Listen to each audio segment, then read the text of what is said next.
मैं तो हैरान हूं कि ये लोग झूठ बोलने के लिए किस हद तक जा सकते हैं।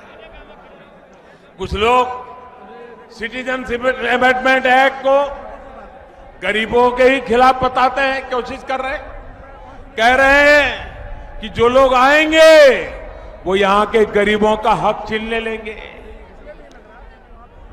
अरे झूठ फैलने से पहले इन कम से कम गरीबों पर तो दया करो भाई। एक ही पार्लियामेंट के सत्र में मोदी गरीबों को घर देने का कानून लाता है, अनधिकृत कॉलोनी को अधिकृत बनाने के लिए काम करता है।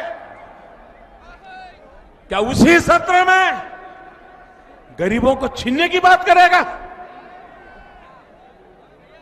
क्या झूठ फैला कर रखा है? भाइयों बहनों, ये जो एक्ट लाया गया है ये उन लोगों पर लागू होगा जो बरसों से भारत में ही रह रहे हैं। किसी नए शरणार्थी को इस कानून का फायदा नहीं मिलेगा। जो लोग इस तरह का झूठ बोल रहे हैं उन्हें पाकिस्तान, अफगानिस्तान और बांग्लादेश से धार्मिक कारणों से परेशानी जो हुई, प्रताड़ना जो हुई, कानून है। भाइयों और बहनों, ये वो लोग हैं। और ये कौन लोग हैं? मैं हैरान हूं, कुछ दलित नेता भी बिना समझे इसमें घुस गए हैं। जब मेरी बात सुनेंगे तो समझेंगे।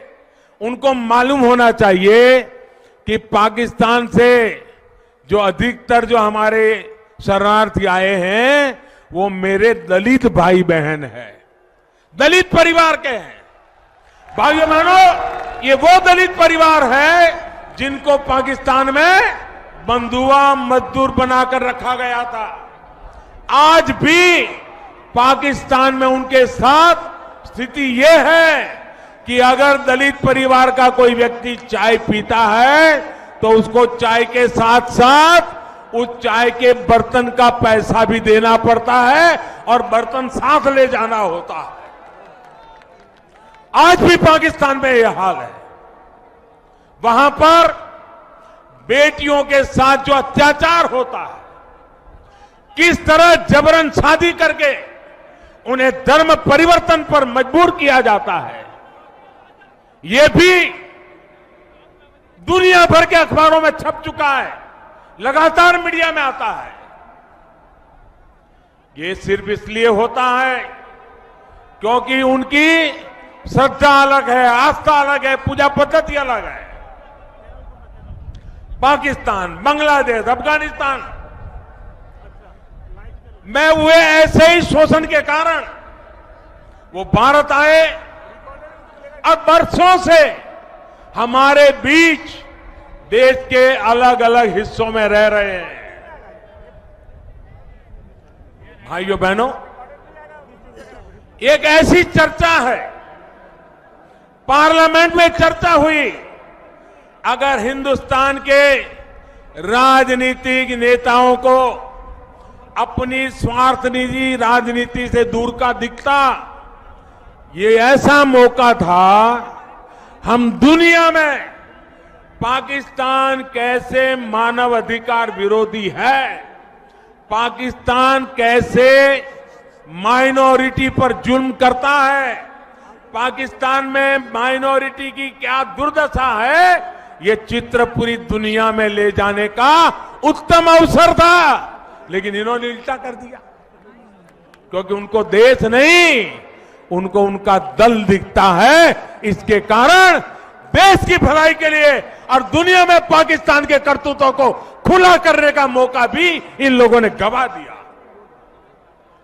और मैंने पहले कहा उस प्रकार से मैं दलित राजनीति करने वालों का दावा जो करते हैं उनसे पूछना चाहता हूं कि आप इतने वर्षों चुप क्यों थे?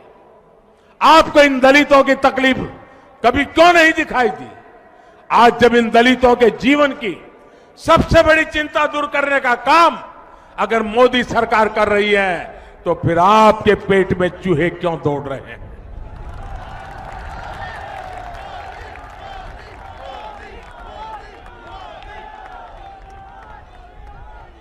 साथियों, यहां दिल्ली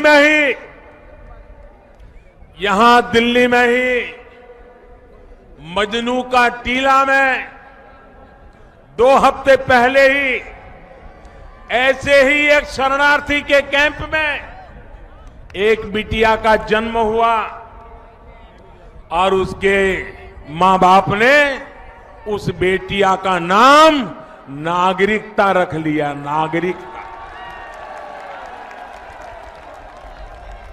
मैं जरा ये हुड़दंग मचाने वालों से और उनके पीछे रिमोट कंट्रोल से राजनीति करने वालों से कहना चाहता हूं, अगर इस नागरिकता नाम की बेटी का जीवन आसान होता है, अगर उसके मां बाप की जिंदगी आसान होती है, अगर भारत के किसी भी नागरिक की समस्याओं का समाधान होता है, तो आपको तकलीफ क्यों होती है?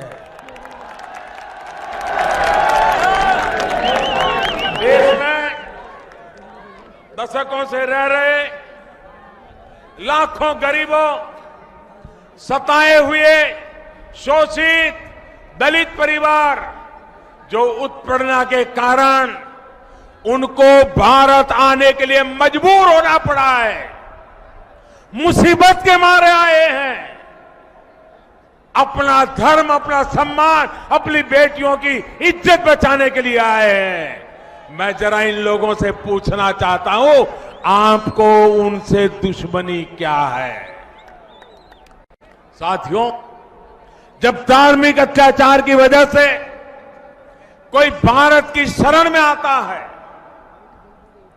तो यहां आकर अपनी आप बीती सुनाता है, अपनी परेशानी बताता है। ये जरा बुद्धिजीवियों, मेरी इस बात को जरा गौर से सुनिए, आपको भेद समझ आ जाएगा। कोई भी शरणार्थी मुसीबत के मारे सीमा पार करके किसी भी तरह अगर हिंदुस्तान में पहुंच जाता है, तो सबसे पहले वो किसी न किसी सरकारी दफ्तर में जा पहुंचने की कोशिश करता है। छोटा सा भी सरकारी मुलाजिम मिल जाए तो उसके पास जाता है। नजदीक में पुलिस थाना है तो वहां जाता है और हाथ जोड़ करके खुद कहता है कि मैं पाकिस्तान से आया हूं, मुझे आना पड़ा है, मेरी जिंदगी बचाने के लिए आया हूं, आप मेरी मदद कीजिए। वो छुपाता नहीं है।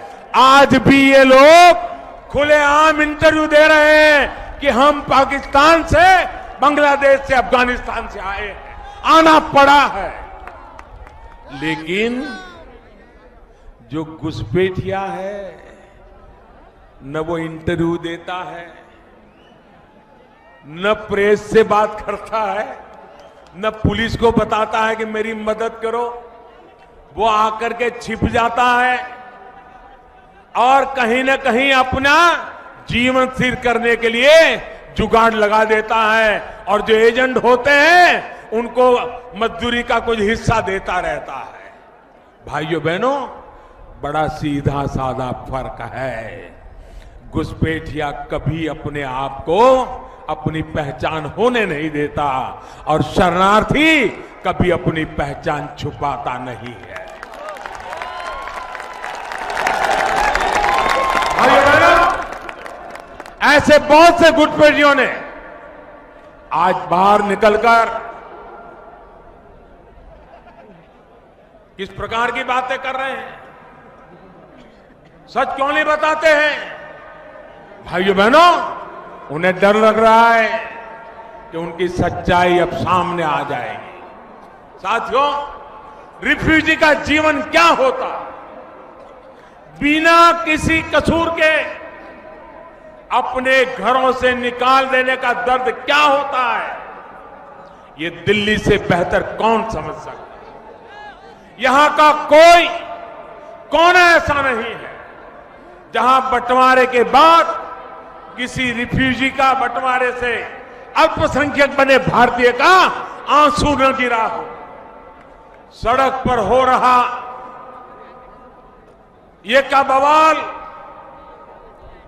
उनके आंसुओं का अपमान है या नहीं है? उनके दर्द पे तेजाब छिड़कने वाला पाप है कि नहीं है? साथियों, मैं फिर से स्पष्ट करना चाहता हूं, सिटीजनशिप अमेंडमेंट एक्ट नागरिकता देने के लिए है। हमारे 3 पड़ोसी देशों के वो अल्पसंख्यक 2004 की वजह से वहां से भागकर भारत आने के लिए मजबूर हुए हैं। उन्हें इस एक्ट में कुछ मदद की गई है, रियायत दी गई है, कुछ डील दी गई है। और ये रियायत भी मोदी की सोच है ऐसा मानने की जरूरत नहीं है। ये रातों रात मोदी को विचार आ गया इसलिए मोदी ने कर दिया, ऐसा नहीं है। ये रियायत महात्मा गांधी की भावना के ही अनुरूप है। महात्मा गांधी ने कहा था, कम से कम ये लोग जो महात्मा गांधी को लेकर के देश पर बातें करते रहे हैं और आज भी गांधी सरनेम का फायदा उठाने की बातें करते हैं, जरा वो कान खोल करके सुन लो।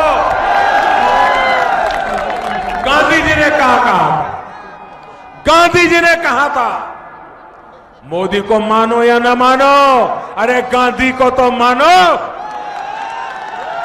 महात्मा गांधी ने क्या कहा था?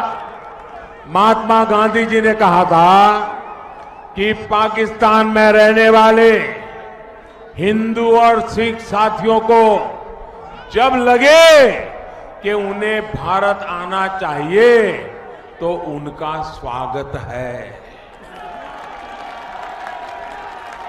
ये मैं नहीं कह रहा हूं, पूज्य महात्मा गांधी कह रहे हैं। भाइयों बहनों, ये छूट, ये रियायत तब की भारत की सरकार के वादे के मुताबिक है, जो बंटवारे के कारण उस समय अल्पसंख्यक बने करोड़ों भारतीयों के साथ आज से